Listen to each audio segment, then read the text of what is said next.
how much can you give your children without triggering the IRS's gift tax? Most people think they know the answer, $19,000 per year per person in 2025.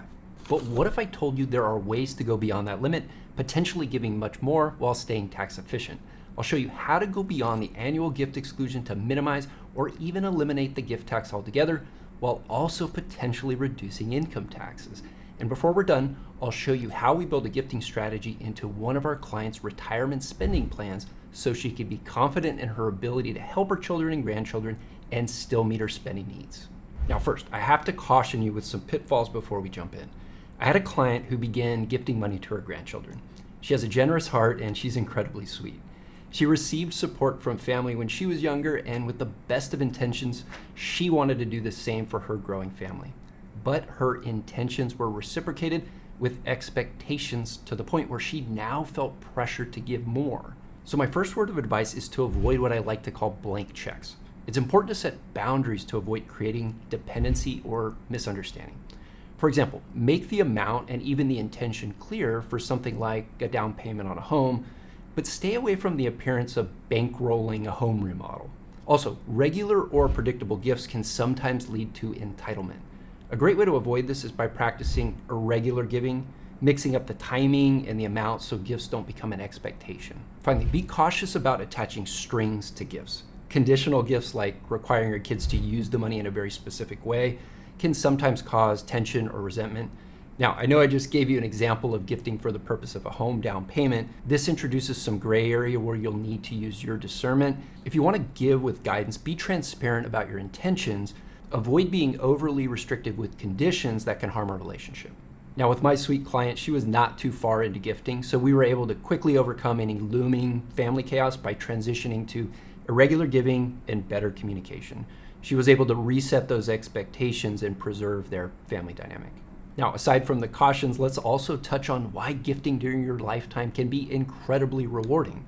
For one, you get to see your children and grandchildren benefit from your generosity. And your kids may need financial help most when they're younger, say in their 30s or 40s and raising a family, more than as an inheritance down the road when they're 60 or 70. Do your giving while you're living, as we like to say. This also serves as a bit of a test for those larger inheritance down the road.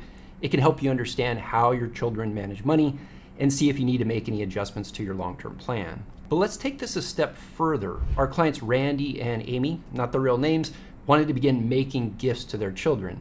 They knew about the annual gift exclusions, but they didn't know how to do it or how much to give without affecting their own retirement spending, and they didn't want to fall into a tax trap. So let me give you key numbers for Randy and Amy. Your figures will undoubtedly look different, but I mainly want you to see how we planned out what they could give. Then I'm going to give you a checklist of giving methods that factor in the annual exclusion and more that you can then work to apply for your situation. Okay, so Randy and Amy, they have $3 million in investments. They own their home. They comfortably live on $12,000 per month. That meets their core expenses plus some extras. We're using dynamic risk-based guardrails to manage their spending capacity. I have this set according to the retirement smile to spend more in the go-go years, decrease spending in the slow-go years, and then some ramp up for expected health care in the no-go years. Using these guardrails means that we have a framework for if markets go up, then we can give them a raise, or if a crisis hits, we can know when to tighten the belt. These guardrails are dynamic and they adjust for shifting market conditions and risk. So not only do they have a way to understand if they're in good shape, but currently they're spending under their capacity level. This leaves room for gifting to their kids and their grandkids. So we can see the flow of their income and monitor this through the years to help them make wise decisions. So we talked about the pitfalls and benefits like I previously mentioned. They at least wanted to see what it would look like to give $25,000 per year to each of their 2 children, and so we added that into their plan. Now, with the gifting built in, they felt really good about this. They were not necessarily committing to a regular gifting schedule, which is often a smart move, but they liked knowing that they could give more. And just as important, we can come back to this plan at any time and update the amounts to see what's possible. But beyond gifting money, and I'm giving away one of the tax efficient ways to give that I'm going to dive into next, but they really wanted to use this extra capacity for taking family vacations that they could pay for, the family could enjoy, and it would allow them to periodically spend time together when schedules are normally so busy. Mapping out your plan so you can see your capacity for giving can help you have confidence, but also not put you in a corner where gifting causes pain in your own retirement income. So now let's explore tax-efficient ways to maximize the impact of your gifts. To go above and beyond the obvious, we need to first understand the annual gift exclusion. In 2025, the amount is $19,000 per person per year. That means a couple could give up to $38,000 to each child without triggering the gift tax. If your child has a spouse, you and your spouse could each give $19,000 to each of them. So that's $19,000 times 4, or $76,000 in total. Per person, per year, you can do the math for your situation. Also, I've had clients that gift over 2 calendar years, let's say December of 2024, and then also in January of 2025. This increases the exclusion amount of your gift because it spans separate tax years. But here's the thing that people miss. Even though we've looked at how you can multiply the annual exclusion, there are other methods to give beyond the annual gift exclusion. So I would suggest starting by identifying the specific objective for your gift. That could be the key to giving more. Education, for example, is often one of the big gifting objectives, especially as people move into retirement and they want to help grandchildren. There are 2 primary ways to maximize an education gift amount. First, the annual gift exclusion does apply to funding a 529 college savings plan, but with a catch, a good catch. Here's how it works. The IRS allows you to front load up to 5 years worth of contributions, meaning a single person could contribute up to $95,000 in 1 year without exceeding the annual limit.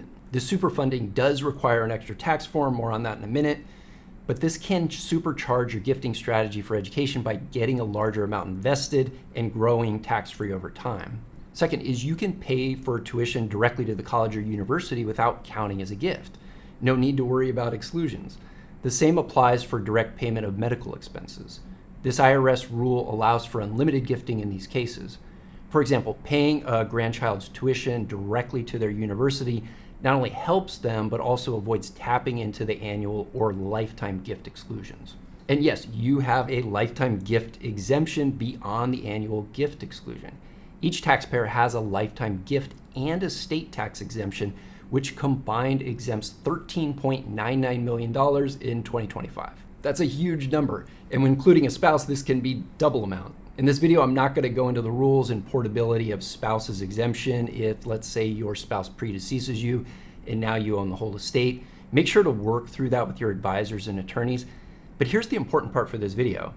Because you might think, game over, I'll never give away that much during my lifetime. But here's just a couple things you need to consider. 1, your gift amount affects how much you can leave through your estate before triggering the estate tax. They're combined for your lifetime. And 2, that massive exemption is set to reduce drastically next year. Here's why. The Tax Cuts and Jobs Act, which went into effect back in 2018, is set to sunset after 2025. The lifetime gift and estate tax exemption would revert to about half of what it is this year, or down to $7 million. It's worth watching. The good news is many believe there is a high likelihood that Congress, based on the current makeup, will extend or modify the current rules in a way that keeps the structure similar. If you want to make larger gifts, the lifetime exclusion is a powerful tool, but any gifts exceeding the annual exclusion need to be reported on IRS Form 709 to track your lifetime usage. That 529 college superfunding requires filing the form up to that 5-year period, but can be annualized. Make sure to consult with your tax pro because there are more complexities that I have not covered. So even if your estate is under that, no one wants to file that extra tax form. It's a hassle. A lot of people say it's a very complex form to complete, and it's not often the best to dig into the lifetime exemption anyway because those laws and amounts are always up for debate. So I like to say use this as your fallback option and avoid dipping into your lifetime exemption if you can. Another strategy to give more is intra-family loans with forgiveness. These can be a great way to help your children with significant expenses like buying a home while avoiding gift tax. However, there are rules you need to follow. I highly recommend that your CPA or tax pro is involved. For our clients, we collaborate with their CPA. Here's some basic things to keep in mind through an example scenario. So let's say Chris loans his son Jack $200,000 to purchase a home. One thing you'll want to be aware of is the applicable federal rate. This is like a minimum interest rate, which you can search for on the IRS website. This rate changes every month and aligns with the length of your loan. So let's just say the AFR at the time of the loan is 4%, but Chris charges Jack 3% interest. Well, the 1% difference in interest on the $200,000 or $2,000 annually is treated as a gift. But what Chris can do is forgive up to $19,000 of the loan's interest and payments each year according to the annual gift exclusion, reducing the balance gradually. Now, many CPAs will recommend that the loanee makes a few payments first and then also consider gifting the borrower the money back to make the payment. Again, another intricacy you want to settle with your tax preparer.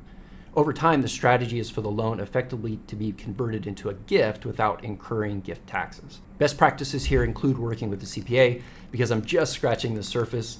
Also, structure the loan properly and write a loan agreement to set clear expectations and protect against future IRS scrutiny.